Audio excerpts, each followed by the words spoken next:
semua, kembali lagi bersama gue podcast Kata Simon episode 7. Kali ini gue akan membahas sesuatu yang sifatnya sejarah ya.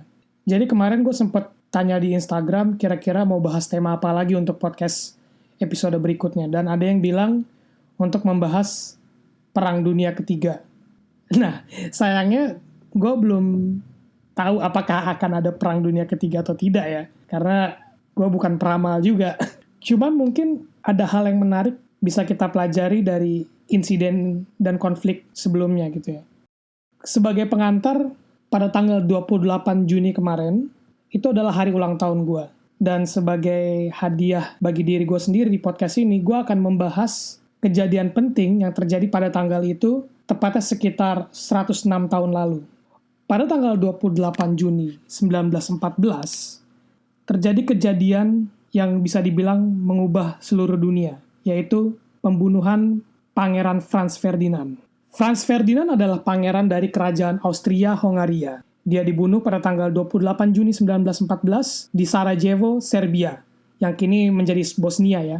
Pembunuhan ini dilakukan oleh Gavrilo Princip yang berasal dari Gerakan Pemuda Bosnia-Serbia.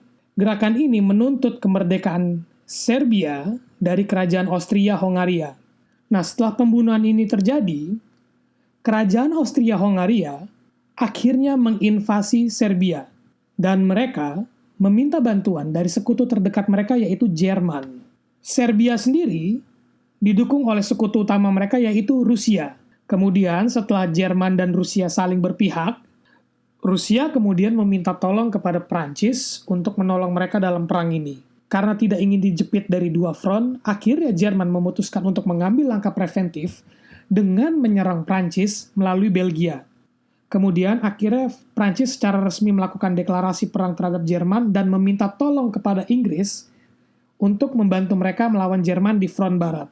Kondisi semakin kacau ketika akhirnya Kesultanan Ottoman yang pada saat itu sudah mulai menurun kekuatannya ikut bergabung dalam perang di pihak Austria-Hongaria dengan motif utama untuk mengambil alih kembali Serbia yang merupakan daerah jajahannya terdahulu dan mengancam wilayah kerajaan Rusia di Laut Hitam. Pihak Serbia, Inggris, Prancis, Rusia, dan negara-negara satelitnya akhirnya disebut sebagai kekuatan sekutu, sedangkan pihak Jerman, kerajaan Austria-Hongaria, dan juga Kesultanan Ottoman serta negara satelitnya disebut sebagai kekuatan sentral. Perang ini sendiri akhirnya berlangsung selama kurang lebih 4 tahun dari 1914 hingga 1918. Di akhir perang ada beberapa kejadian menarik yang harus kita pelajari bersama. Pertama, akibat kondisi perang yang berlarut-larut dan kondisi ekonomi yang hampir hancur, kerajaan Rusia akhirnya ditumbangkan oleh revolusi komunis yang dipimpin oleh Vladimir Lenin. Rusia berubah nama menjadi Uni Soviet dan secara sepihak menarik diri dari perang ini. Kemudian, kekuatan Jerman dan Austria akhirnya mulai runtuh ketika pasukan kombinasi Prancis dan Inggris mulai menekan dari front barat. Kondisi militer Jerman bertambah parah ketika akhirnya sekutu didukung oleh Amerika yang memutuskan untuk ikut berperang pada tahun 1917 dan ikut dalam invasi 100 hari yang bertujuan untuk menghancurkan secara total lini pertahanan Jerman di front barat. Setelah pihak kekuatan sentral kalah pada tahun 1918, maka diadakan perjanjian damai Versailles. Namun, perjanjian ini sangat memberatkan pihak sentral sebagai yang kalah, terutama bagi negara Jerman. Jerman dilucuti semua kekuatan militer dan ekonominya, hingga akhirnya negara ini mengalami inflasi luar biasa dan mengalami kebangkrutan sehabis perang. Sekarang gue akan coba membahas konsekuensi apa yang terjadi setelah Perang Dunia Pertama. Dan ini mungkin kita jarang pelajari bersama ya, karena pendidikan sejarah di negara kita termasuk bisa dibilang kurang gitu. Ada beberapa konsekuensi yang menarik, dan masih ada efeknya hingga hari ini yang bisa kita pelajari. Yang pertama adalah munculnya ideologi komunisme. Di Rusia, akibat kekecewaan terhadap perang, revolusi komunis akhirnya berhasil menumbangkan Tsar Nicholas II. Tsar Nicholas II dan seluruh keluarganya dari dinasti Romanov dieksekusi mati, dan ini menandakan akhir dari kerajaan Rusia dan berubah menjadi Uni Soviet. Ideologi komunis kemudian banyak menyebar di negara Eropa seperti Jerman, Spanyol, kemudian ke negara Amerika Latin, dan juga Asia, terutama di Cina dan Indonesia. Di banyak negara komunis, biasanya selalu terjadi pembantaian atas nama menuntut keadilan, menuntut ekonomi yang merata, dan revolusi budaya. Pembantaian paling awal rezim komunis terjadi di Ukraina yang pada saat itu merupakan jajahan Uni Soviet. Ketika zaman Lenin dan Stalin, sekitar 3 juta orang meninggal di Ukraina akibat kelaparan. Kelaparan ini timbul ketika pemerintah pusat Uni Soviet mengambil secara paksa alat produksi pertanian dari para tengkulak atau petani kaya Ukraina dengan alasan kalau pemerintah pusat yang memegang produksi, maka keadilan pangan akan tercapai. Namun yang terjadi adalah tidak efisiennya distribusi pangan dan korupsi di Partai Komunis yang menyebabkan stok pangan di Ukraina berkurang dan menimbulkan kelaparan. Bencana ini sering disebut sebagai Holodomor. Di Cina, revolusi komunis yang dibawa oleh Mao Zedong dari tahun 1920-an akhirnya berhasil menyingkirkan gerakan nasionalis demokrasi di bawah Chiang Kai-shek yang didukung oleh negara barat sehabis Perang Dunia Kedua. Chiang Kai-shek sendiri akhirnya mendirikan negara Taiwan yang kemudian menjadi negara satelit dari komunis Cina dan masih bersitegang hingga detik ini. Selain itu, Mao Zedong juga melakukan revolusi budaya yang bertujuan untuk membuat seluruh daratan Cina menjadi 100% komunis dan juga menaikkan status Mao Zedong menjadi setengah dewa. Pada revolusi ini terjadi banyak pembantaian orang-orang yang dianggap membangkang dan kritis. Diperkirakan sekitar 20-40 juta warga Cina mati akibat revolusi ini. Taktik ini kemudian digunakan juga oleh diktator komunis Korea Utara, Kim Il-sung, yang merupakan kakek dari Kim Jong-un untuk menguasai Korea Utara. Sedangkan di Indonesia, silakan lu baca sendiri sejarahnya tentang PKI, karena gue tidak ingin menimbulkan masalah bagi diri gue sendiri ya. Silakan. Konsekuensi berikutnya dari Perang Dunia Pertama adalah runtuhnya Kekaisaran Jerman dan munculnya fasisme. Di Jerman, akibat kehancuran ekonomi dan militer yang total sehabis perang, banyak ideologi politik radikal yang mengambil alih pemerintahan boneka Republik Weimar yang ditunjuk oleh sekutu untuk mengontrol Jerman. Dua ideologi politik yang paling berusaha menunjukkan taringnya adalah komunis dan fasisme. Fasisme sendiri mulai populer terlebih dahulu di Italia oleh Benito Mussolini, yang ironisnya terinspirasi dari gerakan komunisme Vladimir Lenin. Kedua ideologi ini masuk ke Jerman dan berusaha mengambil hati rakyat dengan cara-cara mulai dari cara-cara normal politik pada umumnya hingga pemaksaan dan kekerasan. Pertempuran jalanan antara pihak komunis dan pihak fasis banyak terjadi di Jerman hingga akhirnya pada tahun 1920 hingga 1930-an muncul Partai Pekerja Jerman atau NSDAP yang berhaluan fasisme dengan sedikit unsur sosialis di dalamnya dan menjadi populer di Jerman. Partai NSDAP sendiri akhirnya lebih sering disebut sebagai Partai Nasionalis Sosialis atau dalam akronimnya Nazi.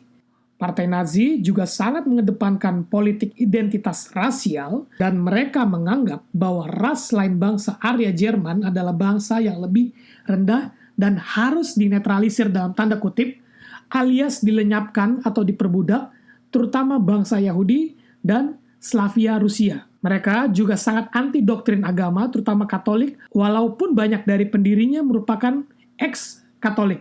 Partai Nazi juga melakukan diskriminasi terhadap orang-orang yang dianggap mereka cacat, seperti homoseksual dan orang keterbelakangan mental. Sehingga salah satu program mereka pada awal-awal pendirian partai dan pada awal-awal berkuasa adalah program eugenisasi seperti sterilisasi kaum yang disebut sebagai kaum terbelakang, sterilisasi itu maksudnya dibikin mandul ya, dan aborsi bayi yang dianggap cacat demi menjaga kemurnian ras Arya bangsa Jerman itu sendiri. Pada tahun 1933, partai ini meraih suara mutlak di pemilu Jerman dan membawa nama Adolf Hitler sebagai pemimpin tertinggi Jerman atau kanselir. Nama Adolf Hitler sendiri inilah yang merupakan pemicu utama Perang Dunia Kedua yang kemudian membunuh puluhan juta orang di medan perang dan jutaan orang lainnya di kamp konsentrasi yang keji. Konsekuensi ketiga dan mungkin yang paling jarang dibahas dalam buku sejarah adalah bubarnya Kesultanan Ottoman dan kondisi Timur Tengah sehabis Perang Dunia Pertama.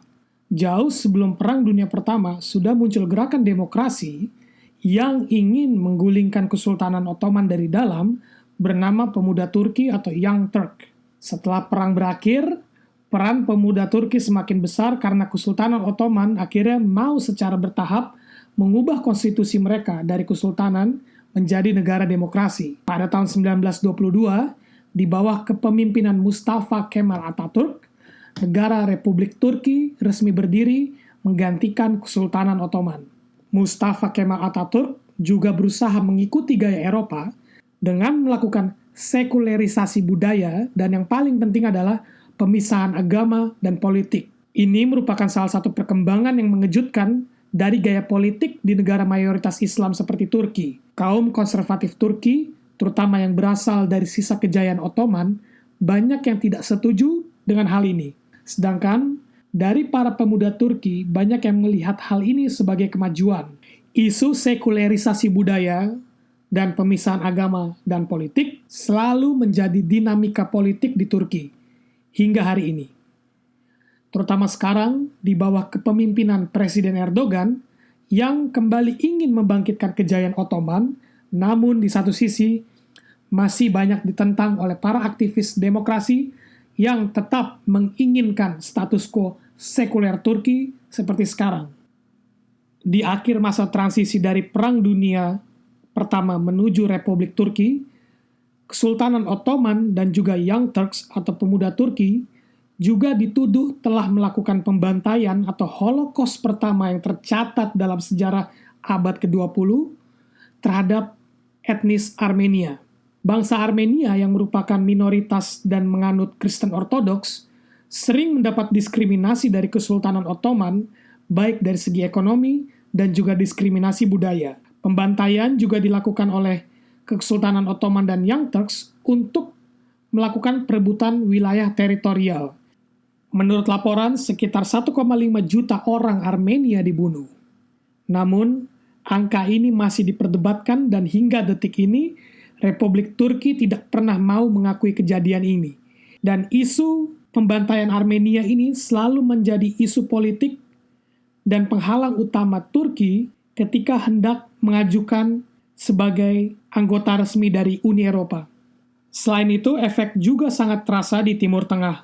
Setelah kejatuhan Ottoman, Timur Tengah diambil alih oleh Inggris dan Prancis sesuai dengan perjanjian Sykes dan Picot. Pada awalnya, Inggris berjanji akan memberikan tanah di Timur Tengah kepada bangsa Arab yang membantu Inggris menggulingkan Kesultanan Ottoman. Namun ternyata di balik layar, Inggris melakukan pengkhianatan yang sangat besar kepada bangsa Arab. Karena Inggris juga membuka jalur diplomasi kepada gerakan Zionis Israel yang dipimpin oleh Lord Rothschild untuk memberikan tanah Palestina kepada bangsa Yahudi dan gerakan Zionisnya agar kembali bisa mendirikan negara Israel seperti yang dikisahkan pada saat zaman Raja Daud. Perjanjian antara Inggris dan Lord Rothschild dari gerakan Zionis Israel ini sering disebut sebagai Deklarasi Balfour. Seperti dugaan, Deklarasi Balfour ini menimbulkan amarah yang besar di bangsa Arab dan ini selalu menjadi pemicu di konflik masa depan antara negara-negara Arab dengan Israel hingga hari ini. Menurut beberapa peneliti, hal ini jugalah yang menimbulkan gelombang sentimen anti-Yahudi di beberapa negara Arab yang efeknya juga terasa hingga sekarang. Oke, sekarang gue masuk di penutup. Berdasarkan paparan gue tadi, menurut gue ketiga konsekuensi di atas itu adalah efek yang masih bisa kita rasakan hingga sekarang. Walaupun kita tidak mengalaminya secara langsung, namun kita masih bisa lihat gelombang konflik dan kejadian politik yang terjadi di berbagai belahan dunia hingga detik ini, sebetulnya kalau ditarik garis, masih punya hubungan dan relevansi dengan kejadian yang terjadi 106 tahun lalu, yaitu Perang Dunia Pertama. Sehingga, untuk menjawab pertanyaan apakah akan terjadi Perang Dunia Ketiga, mungkin gue akan menjawab dengan pertanyaan juga, yaitu, apakah kita sudah pernah belajar tentang konflik-konflik yang terjadi sebelumnya, dan apa alasannya? Karena jika kita belum paham sejarah masa lalu, kemungkinan besar kita akan mengalami pepatah lama, yaitu sejarah akan berulang kembali. Sampai jumpa di podcast Kata Simon episode berikutnya. Ciao.